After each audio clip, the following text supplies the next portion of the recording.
3-10. Tatum fires away, pumps it in. 51 for Jason Tatum. They kick it back out. Brogdon, as we're past the midway point. Brogdon drives and finishes. The Sixers have been unable to answer. The haymaker blocked by Smart.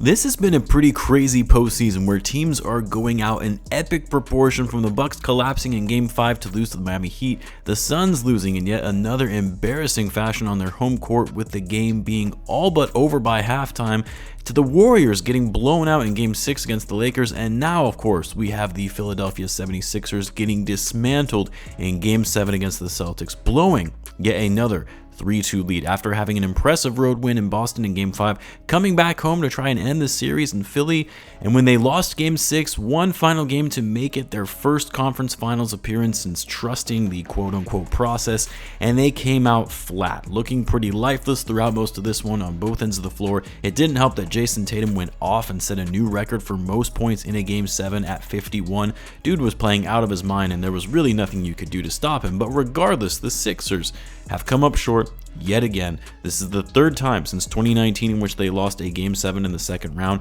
For Doc Rivers, this is now his 10th Game 7 loss of his career, which that's a side topic that we need to talk about, and 10 years since the Sixers went on this process of being very bad to secure top picks and build through the draft has resulted in not even making it beyond the second round of the playoffs, despite having multiple star players over those years, having the league MVP this season in Joel Embiid. They made a hefty push to get James Harden last season before the deadline, maxed out Tobias Harris, and yet they continue to come up short. And so you have to ask now, where do the Sixers go from here, as clearly what they have put together has not been able to get them over the hump? It's going to be a critical offseason for them as they assess their future of the team, and it's what we'll be diving into further in this video. If you're new to the channel and you like this type of content, then be sure to subscribe and hit the notification bell so you don't miss a video, and in return I'll be providing more NBA content like this. Now, let's start by taking a quick, brief history of the Sixers that led to where they are today and the process for which they took in being incredibly bad for a number of seasons to build to the draft. This concept was really started by then GM Sam Hinkie, who was hired in 2013, where he said, yeah, we're not going to sit in the middle of the East and be in this perpetual state of mediocrity, which the Sixers were at that time. So they get rid of some of their better players, they quickly become one of the worst teams in the league, and for all intents and purposes, their tanking actually works. Like, for me personally, I don't like the strategy of tanking in the NBA because unlike in a league like the NFL, where if you finish with the worst record in the league, you're guaranteed the number one pick, second worst record, the second pick, and so on. In the NBA, it's a draft lottery, which means you could be an absolute garbage team and lose all 82 games and could still miss out on the number one pick. In fact, you might not even fall in the top 4. Unlikely, but you could finish with the worst record in the NBA and get the number 5 pick in the NBA draft. But for the Sixers, and granted, this was before they recently changed the draft lottery odds, which they flattened out a little more compared to what it used to be, but it worked for them.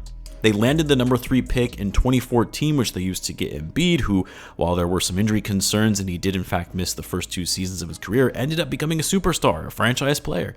They then followed that up with getting the 3rd pick and the number 1 pick twice in the next 3 drafts, the last of which they actually received the number 3 pick but traded up in the draft to get the number 1 selection. So 4 top 3 picks in 4 drafts.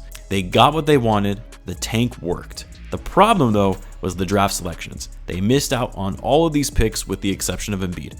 Taking Jahlil Okafor number 3 overall in the 2015 draft, a player that is already out of the league, didn't last beyond the age of 25 in the NBA. They took Simmons number 1 overall, which seemed like it was the right choice at that time, even thereafter, as Simmons became a star and was an all-defensive team player, but we know what would eventually become of Ben Simmons. First of all, injury prone, and then of course he would never really recover from his showing in Game 7 of the 2021 playoffs against the Atlanta Hawks, where the man was petrified to even touch the ball. And then finally, trading up in the draft to get Markelle Fultz when they had the opportunity to draft Jason Tatum. Fultz struggles with injuries, his big-time confidence issues when he's in Philly, and they move on from him just after 2 seasons with the team for pennies on the dollar to the Orlando Magic. Oh, and I also forgot to mention Mikal Bridges, trading him on draft night to the Phoenix Suns in 2018. That was a mistake as well. Of course, the draft aside, other big mistakes from the team: maxing Ben Simmons, giving Tobias Harris a hefty contract and prioritizing him over Jimmy Butler, and really helping Jimmy get to Miami by way of a sign and trade.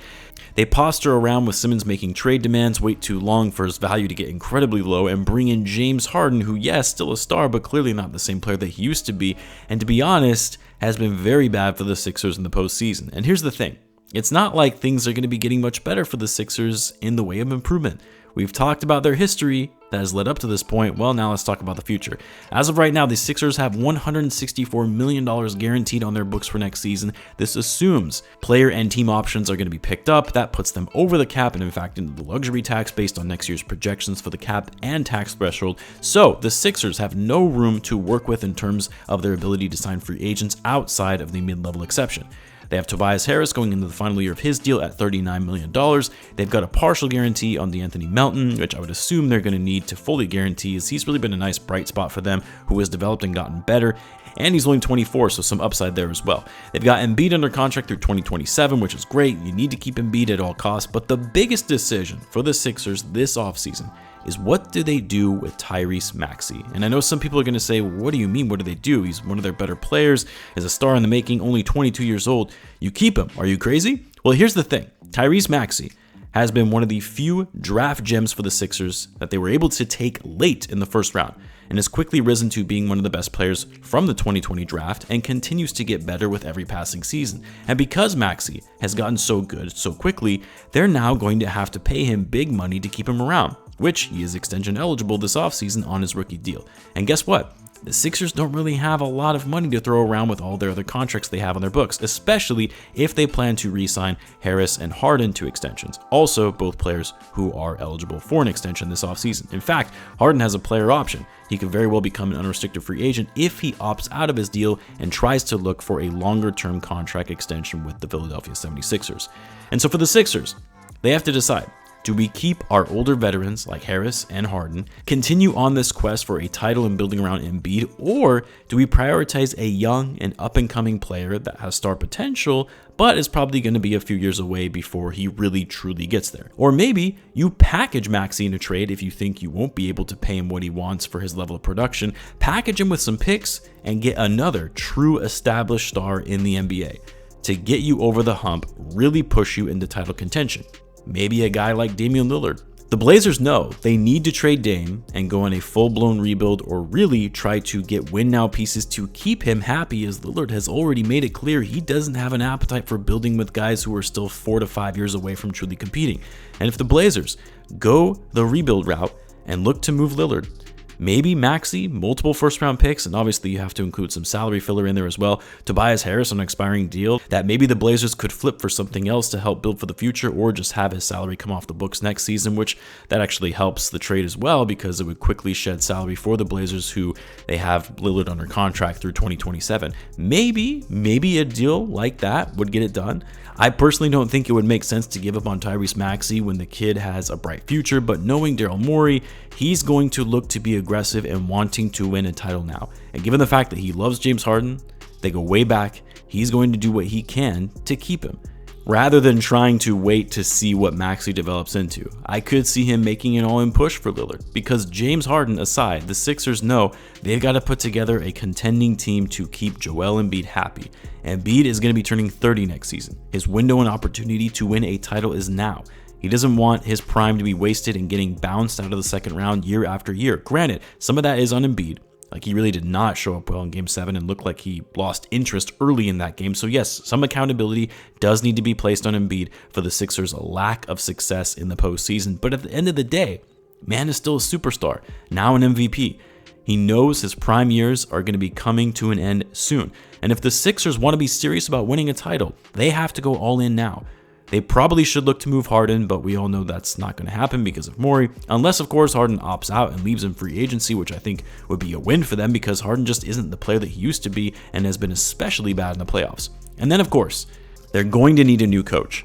I know not all this is on Doc Rivers, and he really is oftentimes being used as a scapegoat for the team's failures, like a lot of other coaches in the league. But yeah, I mean, when time and time again you blow series leads, this even dates back to his days with the Clippers, you struggle to make proper adjustments and motivate your players in win-or-go-home games.